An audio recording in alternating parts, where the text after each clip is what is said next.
Hello. Thank you for joining this webinar, which is a follow-up to our latest white paper, Building Consumer Trust and Lifetime Value for Profitable Growth in the Life Insurance Sector. Don't worry if you haven't had the chance to read the white paper yet, as we'll be covering the key points along the way, but more importantly, we'll be introducing a strategy that provides value for customers and develops trust. That gives insurers the basis from which to build customer relationships that are lasting and profitable, and which therefore yield customer lifetime value. We realise most people just want the highlights, so I'm going to move quite quickly. We'll be finished within the 20-minute slot. You may feel that you want to revisit some of the material or might want to explore some of the ideas in more detail. If that's the case, then please let me know afterwards so we can set up some individual sessions. My contact details will be presented at the end of the webinar. There is a chat facility you can use to contact me as we go. I won't reply directly during the webinar, but will try to bring relevant comments or questions into the session when appropriate. If you use the chat facility, though, please ensure you send your message to the host, not everyone on the webinar. So let's start by understanding the issues facing the life insurance market. The white paper identified three areas of concern: the changing market, customer disengagement, and perceived product complexity. The 2012 Retail Distribution Review has triggered a change in the way in which financial products are sold. Traditionally, life insurance would often have been sold alongside a pension, savings, or a mortgage product.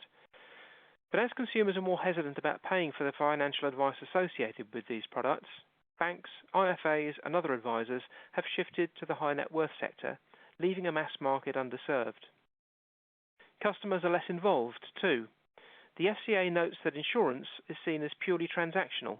It doesn't add value to the customers' lives, and there's no relationship between insurers and their customers. Even before the impact of RDR, life cover was an undersold product. Swiss Re estimate that UK lives are underinsured to the tune of £2.4 trillion, and the biggest gaps are with the demographics with the greatest need: single parents, couples with children, and the under 35s, demographics that are typically likely to be cash-strapped and time-poor. This lack of engagement isn't helped by the perceived complexity of products on offer either. Research suggests that consumers see current insurance offers as too complicated and unnecessarily confusing. A busy parent, for example, is less likely to make the commitment to research the market to find the best product for their needs. It's also difficult for them to determine if a product provides good value for money, particularly if they're using a price comparison website to conduct their research, because the focus is on price, not product suitability. So that suggests products need to be simple and affordable, but they also need to be provided in ways that are personal. And what we're going to consider is how you can do that, and by building a relationship with the customer, how you can help them to buy additional products that provide them with an appropriate level of cover to match their needs, and which enables you to grow customer lifetime value. That £2.4 trillion protection gap that Swiss Re identified equates to an average of £100,000 per person, so it doesn't sound like such an outrageous figure. And studies show that about 6 in 10 adults aged 35 to 44 do not have life insurance. That's about 5 million people. But actually, there are about 23 million people in the UK in the 21 to 50 age range, so the market potential is huge, particularly bearing in mind the fact that the population is becoming better off and it's living longer. So arguably, it's a growing market. And consumers are also increasingly turning to the web. A survey by Accenture last year revealed 38% of people had purchased life insurance online in the past 12 months, with 19% having bought through a price comparison website. An amazing 61% said they're interested in conducting their financial planning online, and that implies there's a great opportunity for direct insurers to use the web to engage and interact with customers. Ernst & Young research revealed that consumers want more frequent, meaningful and personalised engagement with their insurer, and that's reinforced by research from PwC, which urges life companies to design smart new products and forge relationships that capitalise on these opportunities to get ahead of the competition. The two product requirements that stand out from the research are that products should be simple, so that consumers can readily understand them, and that they should be affordable, so that customers don't need to make a big purchase decision. Although not expressed, what that implies is that products should be easy to purchase too. But the risk for insurers is that you end up with a larger number of customers with lower value products. So you need a strategy to develop the customer relationship so you can build customer lifetime value. And that's what we're going to explore now. We're going to talk about or suggest some strategies for marketing products or making products more attractive, building trust with customers, and making the purchase process easier so that customers feel they have a relationship with you and so you can grow the value. Now, let's illustrate how it might work with a practical example. Meet Martin and Sandra Wilson with their 2 children, Bethany and little Kevin. They've just moved to a new home, which they've purchased with a repayment mortgage. And to cover the mortgage, they've bought a reducing term life assurance product. It's a simple, low-cost product, and what we're going to do now is to start building the trust so we can grow the value. Let's imagine your company is their life insurance provider. As a responsible provider, you recommend the policy be written into trust, partly to avoid it getting lost in the deceased's estate, but more importantly to enable the surviving parties to access funds quickly to pay off the mortgage so their grief isn't compounded by the worry about losing their home too. Let's look at the process for doing that. So they purchase the product and you capture some basic customer details. In the subsequent welcome letter, you suggest they might want to write the product into trust in order for funds to be released promptly to keep the monies out of the estate. So you help them prepare their trust deed, or rather we do that for you, and in doing so, they record their 2 children as potential beneficiaries. So now you know your customer isn't just a married couple, it's actually a family unit. Next, you write back to Mr. and Mrs. Wilson to inform them you've recognised their policy as having been written into trust and that you're pleased to help them protect their family. You ask them to check their wills are still suitable, or you could help them to prepare new ones if they need to, and obviously that's something that we assist with. Now, as their trust deed provides a lot of the basic information necessary, you can use that to partially populate their will, or again, something we do for you, and we simply ask the customer to provide the additional information we need in order to complete their will. And in doing so, they provide a bit of additional information about their circumstances. Now, all the information that's being supplied by the customer can be used to help you get a better picture of them and their personal circumstances. So now we know, for example, that Mr. and Mrs. Wilson have indicated that they have a dog, or maybe they've got some notable assets. You then have the chance to suggest other steps that might be appropriate to help them. For example, if they weren't a married couple, then maybe they should consider a cohabitation agreement, or if they're willing, it creates a trust, then they almost certainly should think about preparing a letter of wishes. They might wish to do that anyway.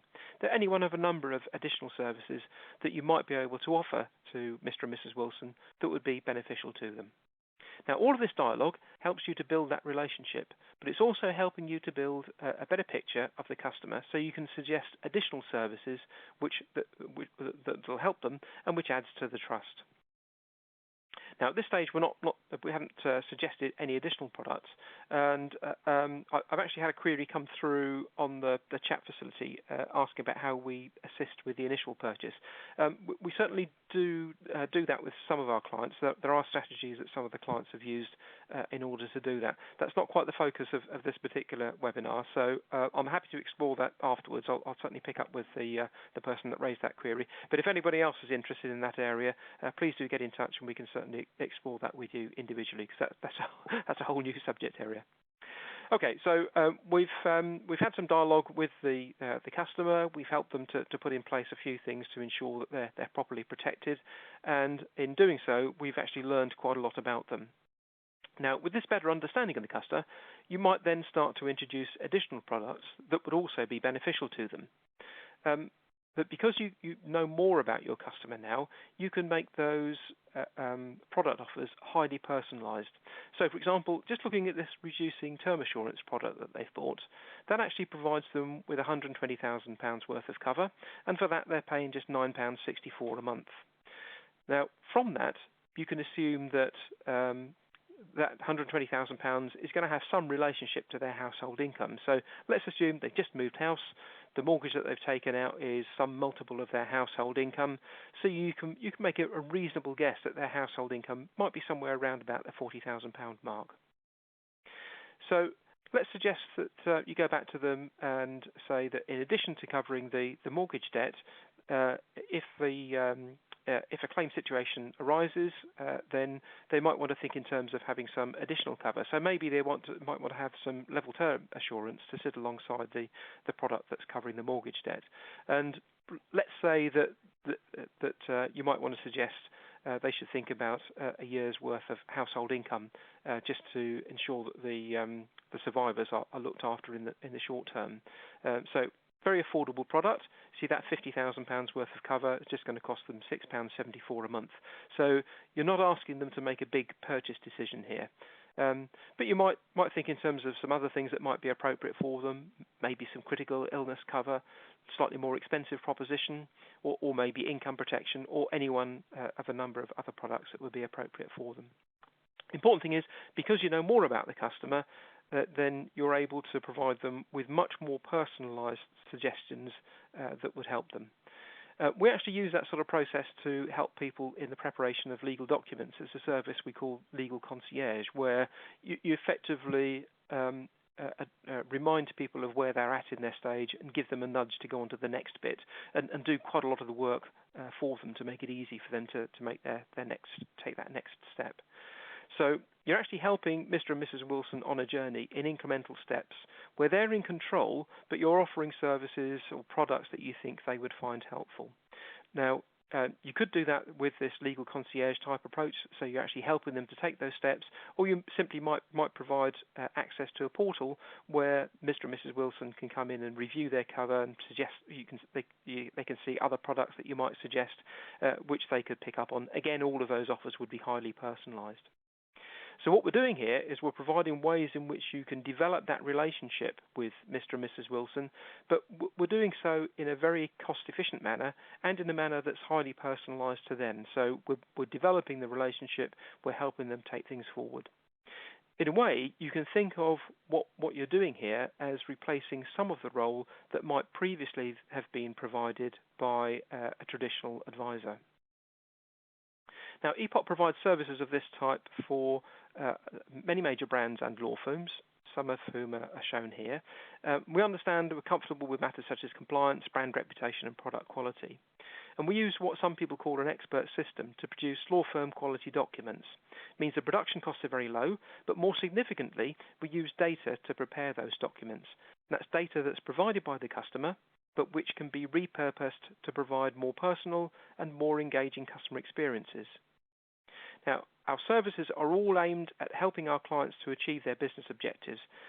Projects often start small, simple tactical solutions, and then develop as the business evolves. Although some of this falls into the big data category, they don't require big IT projects and often sit outside of our clients' existing IT infrastructure, so implementation is quite straightforward. Now, if you're not sure how this would fit in your environment or where to start, we can help there too, because every project's different, and we're very happy to start by giving you a few ideas and then helping you to develop them into your own unique service. Now, we've only given you a taste of what's possible, so if you'd like to see how some of the ideas shared here might relate to your business, we'd be happy to set up some one-to-one meetings, so please do get in touch.